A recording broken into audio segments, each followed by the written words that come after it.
Hello दोस्तों, स्वागत है आपका हमारे YouTube चैनल पर। दोस्तों, प्लिंथ बीम के नीचे ब्रिक वर्क करना सही है या फिर है फिजूल खर्ची?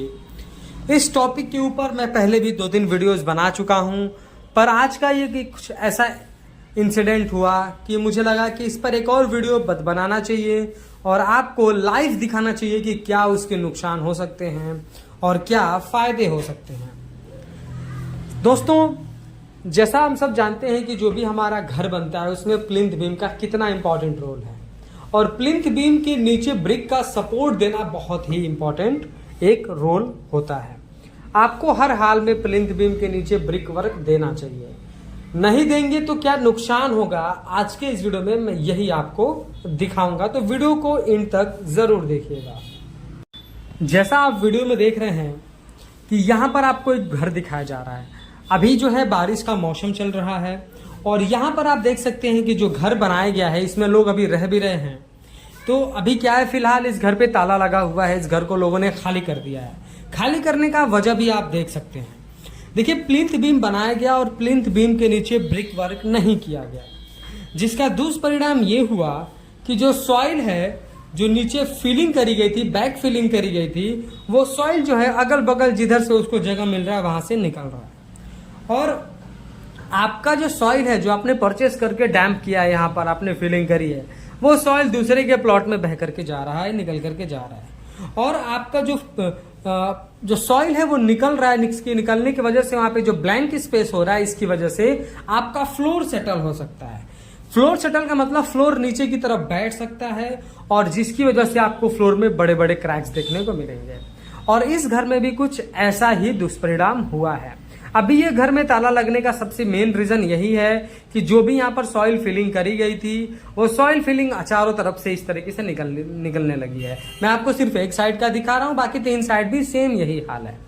और जिसकी वजह से घर के सारे फ्लोर क्रैक्स होने लगे और घर को ताला लगाना पड़ गया।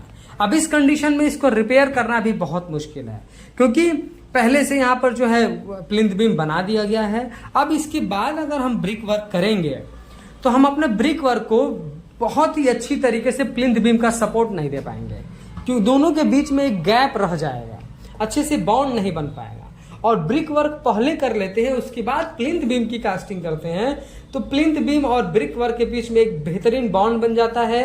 प्लिंथ बीम के वेट से ब्रिक वर्क दबा रहता है, जिसकी वजह से जब हम फिलिंग करते हैं तो फिर फिलिंग बाहर नहीं निकलता है और ब्रिक वर्क बाहर की तरफ नहीं निकलता है।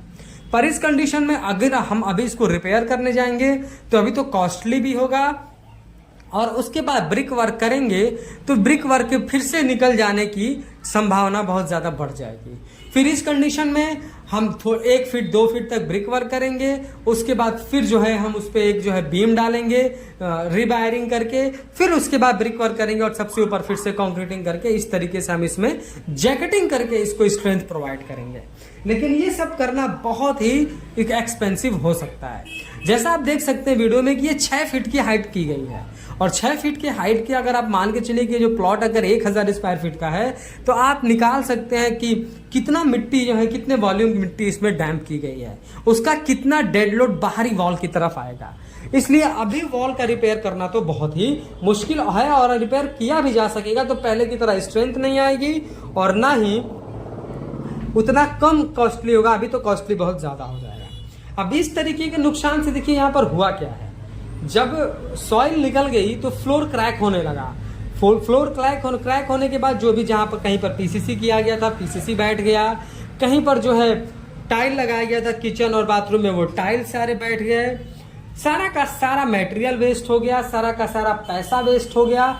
और इसके बाद सबसे बड़ा जो इनका नुकसान हुआ है वो इनकी प्राइवेसी को बहुत कॉम्प्रोमाइज करना पड़ गया है, क्योंकि इतने बड़े बड़े होल्स हो गए हैं कि जो भी ये हमारे जानवर हैं, जानवर जैसे कि आप कुत्ते को ले सकते हैं या फिर इस तरीके के जो जानवर है जो बिल्कुल ऐसे छुट्टा आवारा की तरह घूमते रहते हैं, ये रात में आकर के नुकसान पहुंचा रहे हैं और दिन में भी इस घर में इस रास्ते आराम से घुस जा रहे हैं। तो प्राइवेसी का बहुत बड़ा एक इश्यू यहाँ पर आ गया, जिसकी वजह से इस घर में ताला लगवाना पड़ गया।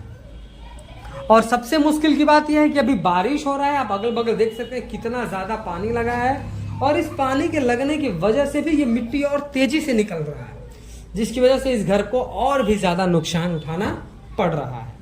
दूसरी सबसे बड़ी मिस्टेक यह है कि जो देख रहे हैं कि आप प्लिंथ बीम की हाइट 6 फीट रखी हुई है, यहां पर इनको यही सबसे बड़ी मिस्टेक करी कि इन्होंने कोई ग्राउंड बीम नहीं दिया।